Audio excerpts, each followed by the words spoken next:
Good morning, dear students. I was teaching you about the advent of Europeans to India in the previous class. Can you tell me who found sea route to India? Vasco da Gama, the Portuguese sailor, found sea route to India. Who were the first one to re-establish trade with India?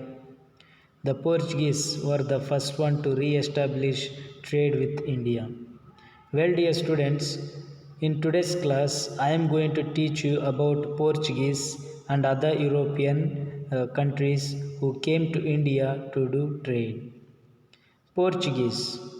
Portuguese were the first to arrive at India for the trade and were also the last to leave India on the sea route. Hope you understood who are the first one to come to India and the last one to go out of India on the sea route. It is none other than Portuguese.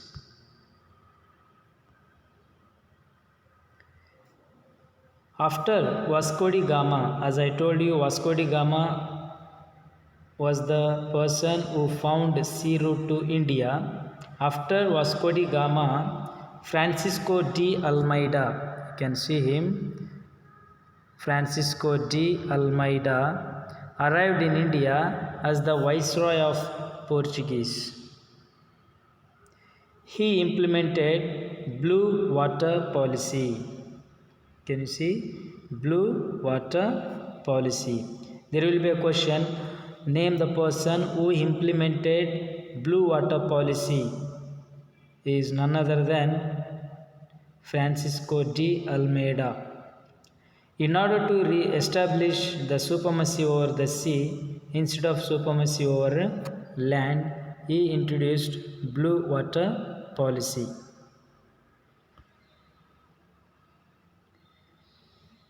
After Almeida, Alfonso de Albuquerque, can you see him?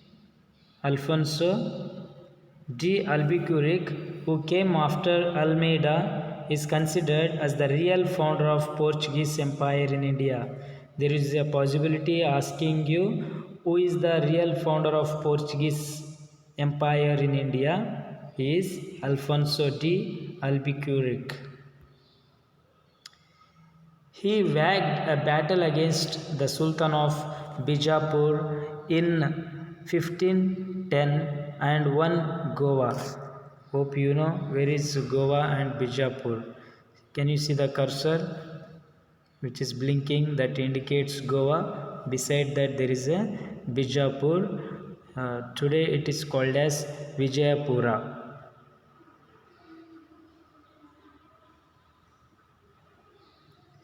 Goa became the administrative center of Portuguese administration in India.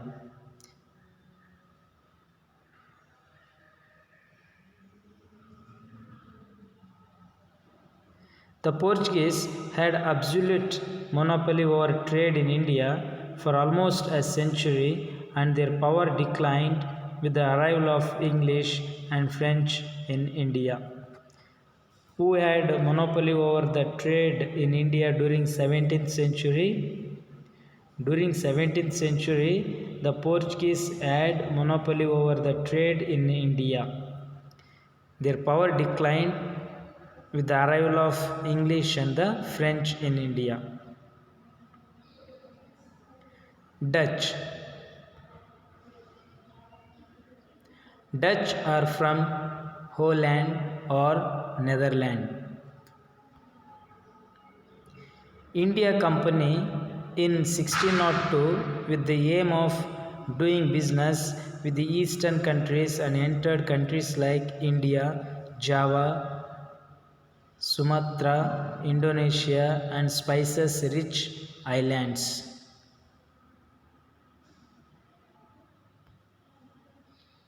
They established warehouses in Surat,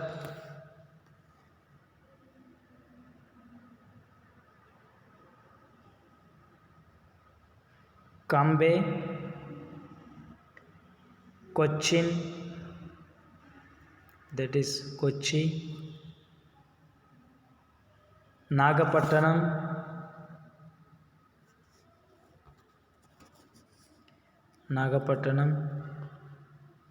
you can see Nagapattinam here, Masulipatanam and Chinsur and other places in India. They established warehouses, that is to store the things.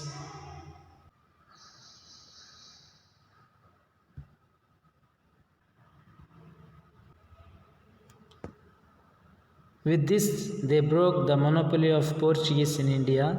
Later, unable to face the competition from English and French, Dutch limited themselves to spice-rich islands. English.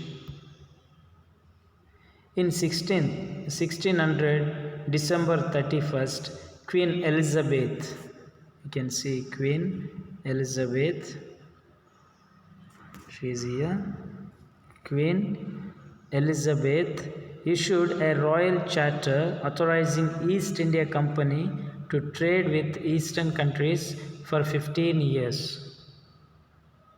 The company started the business formally in 1613. The Mughal Emperor Jahangir, you can see Jahangir here, he was the Mughal Emperor, one who issued a royal permission to English to establish their first warehouses of factory at Surat in Gujarat.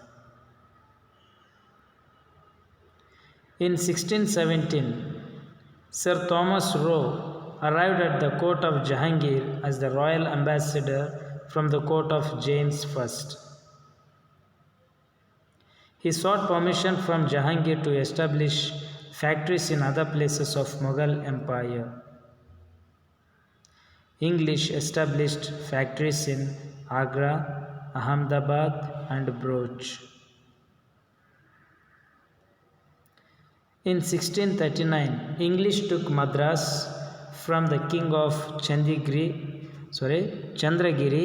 and established a strong fort named St. George Fort. You can see the fort. St. George Fort.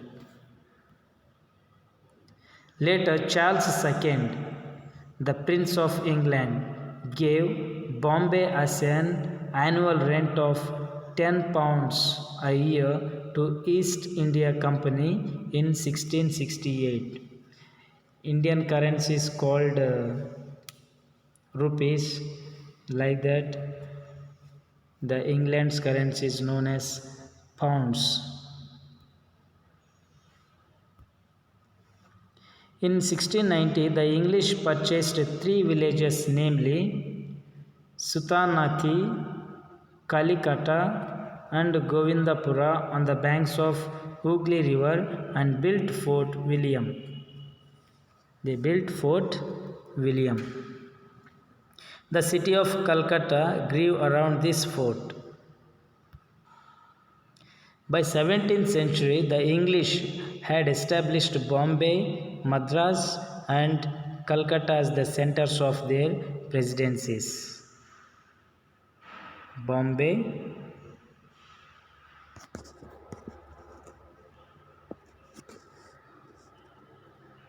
Calcutta and Madras. I am showing you the map so that you can come to know where they are exactly located. If they ask you to locate these places, you'll find easy to locate. Please learn it carefully. By the later part of 18th century, the English made Calcutta as their capital city.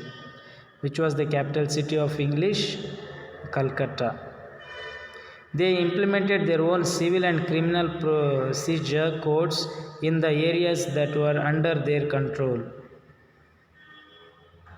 French East India Company started as a government-owned company in 1664, as they had East India Company, English East India Company. There was a French East India Company started in the year 1664.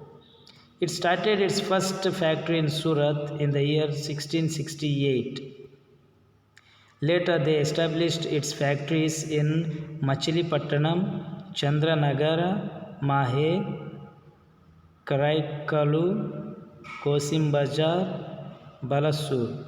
These are various places where the factories were established. In 1674, the French took Valikandapuram from a local Muslim official, developed it as a major trade center. That center is Puducherry or Pondicherry today. The center is known as Puducherry or Pondicherry. Dupleix, he was the Governor General of French.